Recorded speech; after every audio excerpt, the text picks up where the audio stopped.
Hey, welcome back. In my last video, the women of Exodus, I had mentioned Joseph as being another story. Well, we're going to deal with Joseph today, and I'm going to give you a little bit of history here. This is recorded by Moses, who is the writer of the first 5 books of the Bible that we know as the Pentateuch. Our story, the history of it, begins in Genesis chapter 37 through 50. So if you'd like to read that after the video, and because I know there's probably some things that I probably will not discuss, I just want to try to hit some of the main points. And so, Joseph the dreamer. As a young man myself, I used to do a lot of dreaming, sometimes even daydreaming.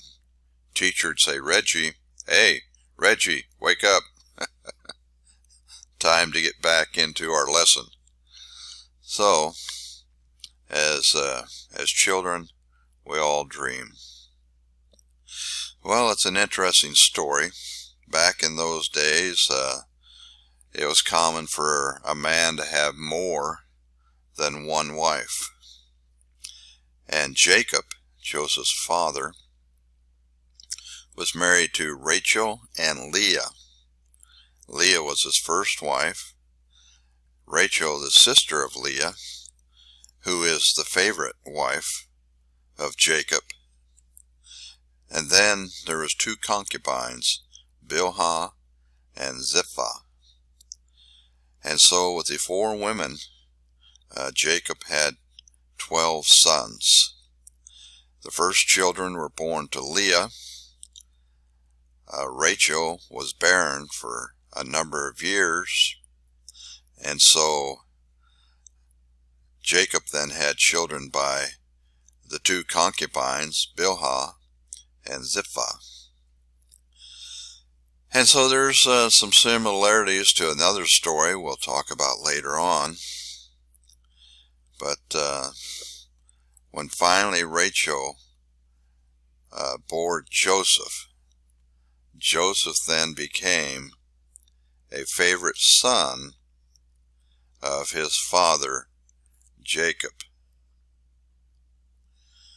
And so here we see the young Joseph with his father and his older brothers around him.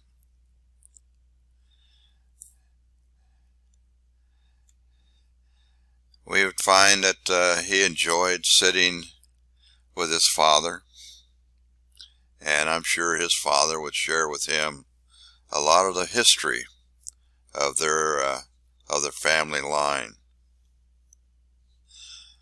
This also takes place in a land called Canaan. A land called Canaan, as you remember in the last story, that the children of Israel, as they exited out of Egypt, they was to go then into the land of Canaan. Joseph then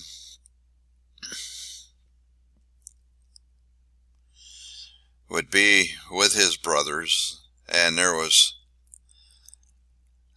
as I guess with a lot of brothers, some bickering, some family squabbles. And what did not help is when his father Jacob had given him a multicolored robe, which he had made himself according to the scriptures. So this caused some real problems with Joseph and his brothers. And as we continue, Joseph, as a 17-year-old boy, we learn that he was, I guess, what we might call somewhat of a tattletale. He would to his father, and he would make reports about his older brothers while they would be tending to the flock. So again, the older brothers resented that, and it caused even more of a division between Joseph and his older brothers. Well, something else that caused a real problem was Joseph was somewhat of a dreamer, as we mentioned before. And so Joseph, as being a dreamer, would then share his dreams with his family. Well, you might say, well, that wouldn't be all that much of a problem.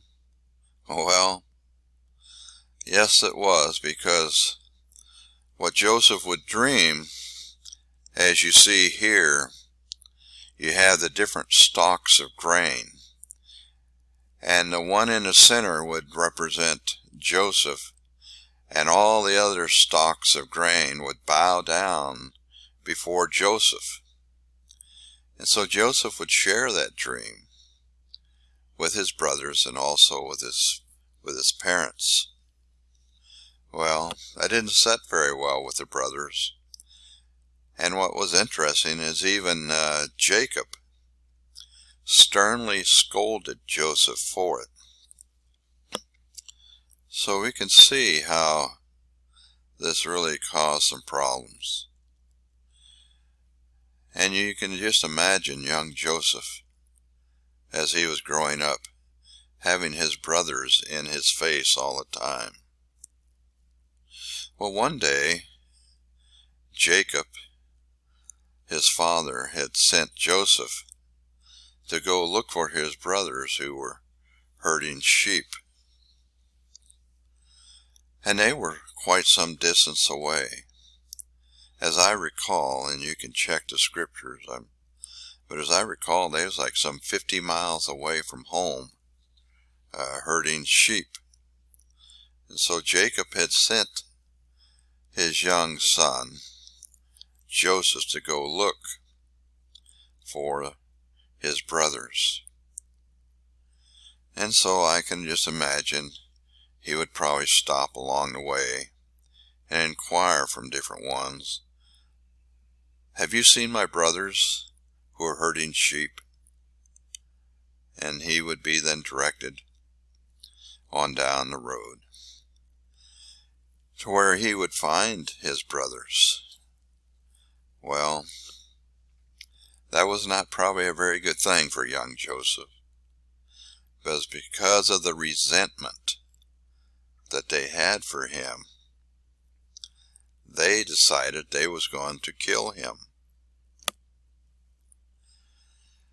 And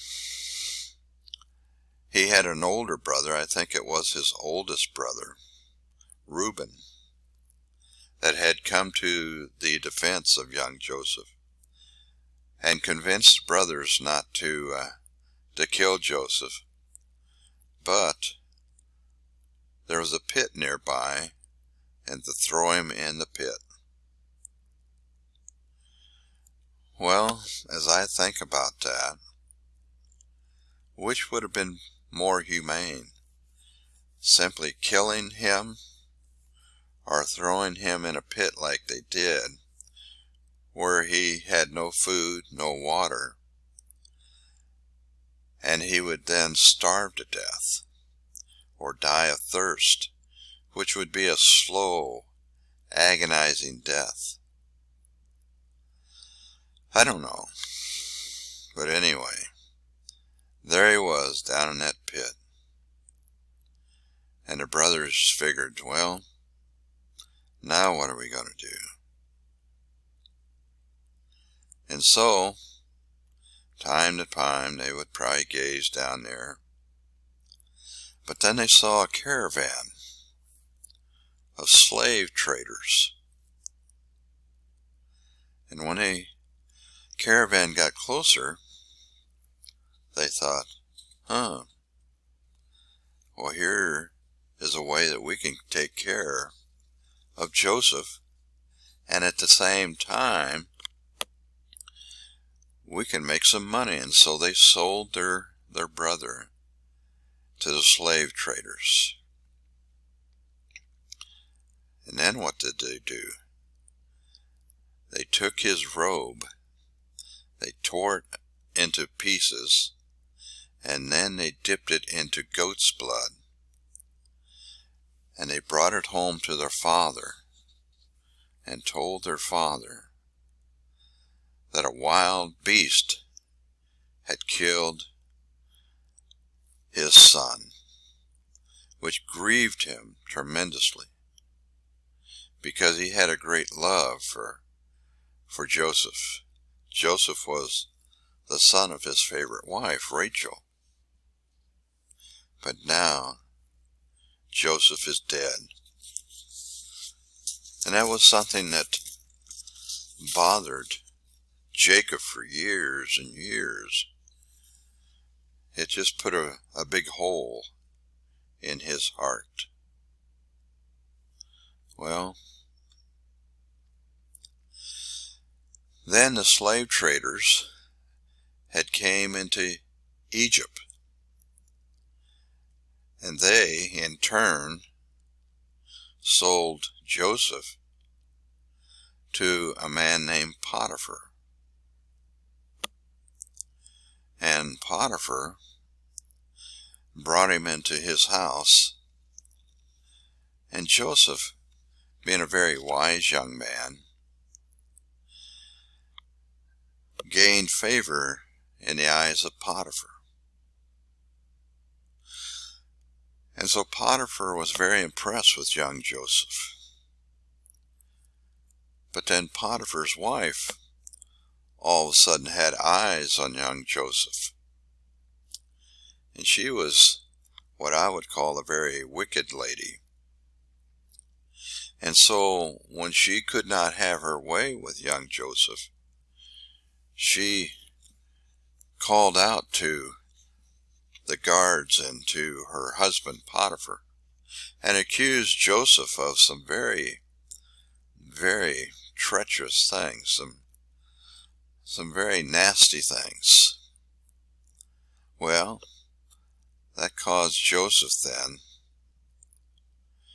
to go then before Pharaoh and the serpent. No, wrong story. Get back to the story. Okay, Potiphar and his wife. So anyway, because of the accusations that Potiphar's wife had made to her husband, Joseph then ends up in prison. But while he's in prison, there are two other servants of Pharaoh that were thrown into prison: the butler and the baker. And they had dreams, and the dreams were disturbing to them, and they shared their dream with Joseph. And Joseph told them that the God of heaven would interpret their dreams. Well, the dream of the baker was not that favorable. The dream of the butler was. And they both were going to be released from prison. And they would both then return back to the Pharaoh. But the baker would end up losing his life, while the butler would continue serving Pharaoh. Well, 2 full years later, Pharaoh himself has some disturbing dreams. And he's asking of those of his magicians and different ones that are under his control to interpret his dream. And they're not able to interpret the dream. But then all of a sudden, the butler, he remembers 2 years ago when I was in prison, there was a young boy, Joseph, that was able to interpret my dream. And so Pharaoh calls for Joseph to come. And Joseph asks, well, what is the dream? And Pharaoh says, I'm not going to tell you the dream. You're going to tell me the dream, and you're going to tell me the interpretation. So again, Joseph, as he had instructed the butler and the baker, he tells Pharaoh, well, the God of heaven can interpret your dream. So he tells Pharaoh his 2 dreams. He tells him of 7 sickly cows that devour 7 healthy cows. And then he tells him the other dream of 7 sickly ears of grain that devour 7 lush ears of grain. And he tells him that the 2 dreams are one and the same. That there will be 7 plentiful years of harvest in Egypt. But after that will come a famine, a drought, and that will last for 7 years, and it will consume the 7 years of plenty. Well, Pharaoh was so impressed with Joseph and his ability to tell him the dreams and to interpret the dreams, that he then made Joseph governor of all of Egypt. So the only one that had authority over Joseph was the Pharaoh himself. So Joseph then became the most powerful man in all of Egypt. And so for 7 years, just as the dreams were interpreted, the land of Egypt produced great quantities of produce and grain.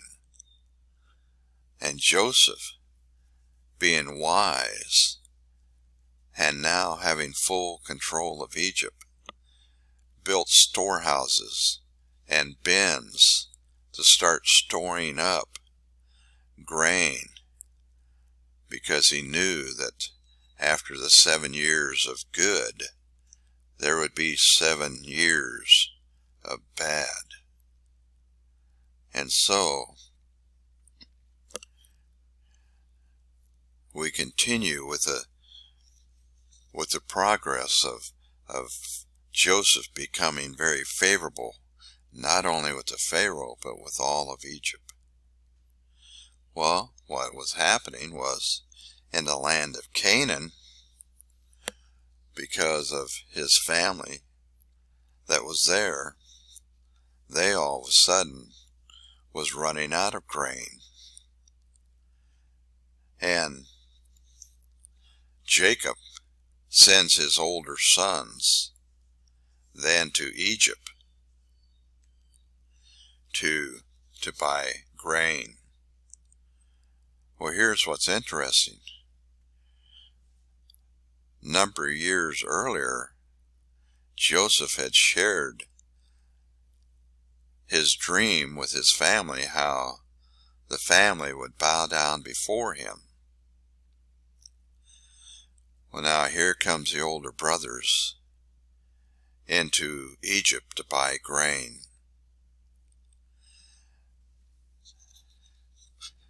Joseph recognizes them immediately,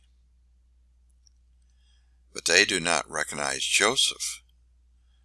Well, why?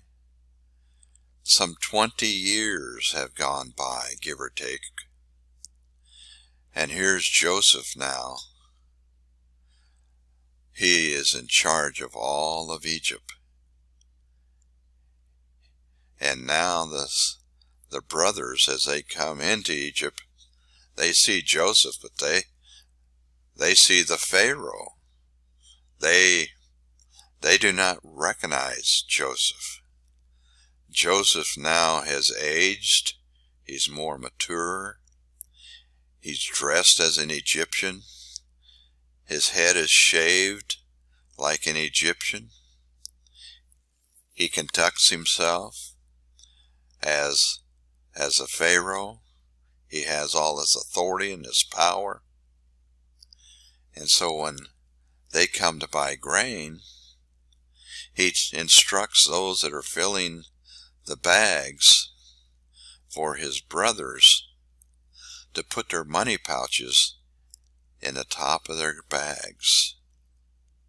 And so, as they return, they find their money pouches in the bags of grain.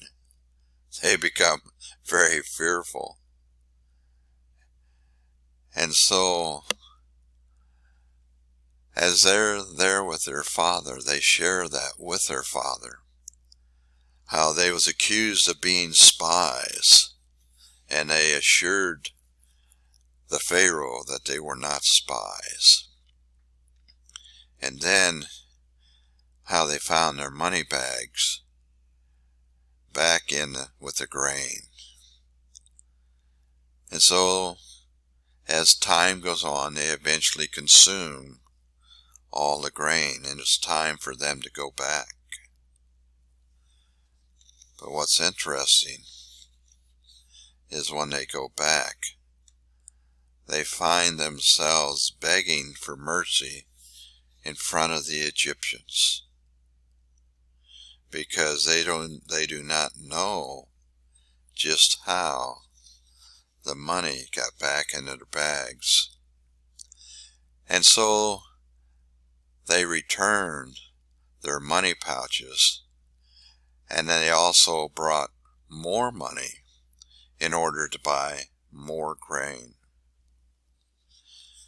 Well, this time Joseph deals with them rather harshly. And so he locks up one of the brothers, Simeon, and tells the brothers as they return that they need to return with their younger brother, Benjamin. Benjamin was the full brother of Joseph, born of Rachel. So Joseph had a great love for his youngest brother, Benjamin, because he was his full brother. And so he is telling these brothers that you will not enter back into Egypt until you bring Benjamin back with you. And I'm going to have Simeon locked up. Well, you can imagine how this was going with the brothers. Now they have to go back home, and they have to tell their father that Simeon is not with them, and that the next time they return, they have to return with Benjamin. Jacob had lost Joseph, and now he's saying, I will not lose Benjamin, because Benjamin is born of my favorite wife, Rachel, and I am not in no way going to lose young Benjamin. And so they finally convinced their father that if we do not return with Benjamin, that we're going to die here. Plus, you'll never see Simeon ever again. And so they return back to Egypt to buy more grain. And they have their brother Benjamin with them. And Joseph then sees young Benjamin and recognizes him. And he invites them to come eat with him. But what's interesting, that, get ahead of myself, as they was returning back to their father, all of a sudden, again, the money pouch, this time, was found in the bag of young Benjamin. And this brought great fear upon the brothers, because here they are before Pharaoh, trying to explain that they do not know how in the world that this could have happened. This is just beyond anything that they can imagine. And they found themselves doing just exactly as Joseph had predicted many years before in his dream. They are now bowing before Joseph as Pharaoh. Well, now we get to the feast. They are having a great feast there, and this is when Joseph finally reveals himself to his brothers. And Joseph now is embracing his youngest brother, Benjamin. And so he instructs his brothers to go back to their father's house and tell him of all that has happened, and to bring his father and his family, about 75 souls and everything that they have, back into the land of Egypt. And when they get there, because Joseph has absolute power over all of Egypt, he gives them the choicest land of Egypt, the land of Goshen, along the Nile, a very fertile land, a land that is very productive. And as they come into Egypt, you can just imagine the joy of Jacob when he sees his son, who is now in charge of all of Egypt. And the greeting, and the hugging, and the tears. Well, they prospered there, and they grew, as I mentioned in the video about the women of Exodus. They grew until they began to outnumber the Egyptians. But then Joseph, as he grew older, had made his brothers and his family promise him that when they leave Egypt, that they would take his bones with them into the promised land. And that's what they did. And so that's just a little bit about the story of Joseph in the land of Egypt. But something else I want to point out before I bring this to a close, that Joseph is a type of Christ. And you might say, well, what do you mean? Well, Joseph was a favored son. Well, Jesus was a favored son of Joseph and Mary. Joseph was rejected by his brothers. Jesus was rejected by his brothers. Joseph remained faithful to God and to his family. Jesus remained faithful to his Heavenly Father and to his family.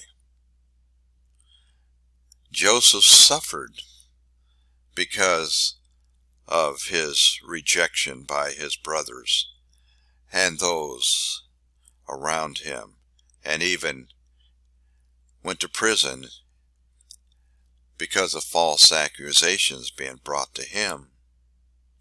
Jesus suffered in ways that I can't even comprehend. Joseph came into Egypt as a slave and rose to the highest position in the land, became Pharaoh. Jesus was a commoner, a carpenter's son, and became the King of Kings, the Lord of Lords. And so we see that Joseph is a type of the Christ. And so we see the wisdom of God sharing a story with us about this young boy that became the ruler of Egypt, so that we would understand that the baby born in Bethlehem would become the King of Kings and the ruler of all creation. Well, hope you enjoyed the story. Again, I encourage you to read Genesis chapter 37 through 50. I think you will enjoy it. It's encouraging to me. I know it'll be encouraging to you. God bless.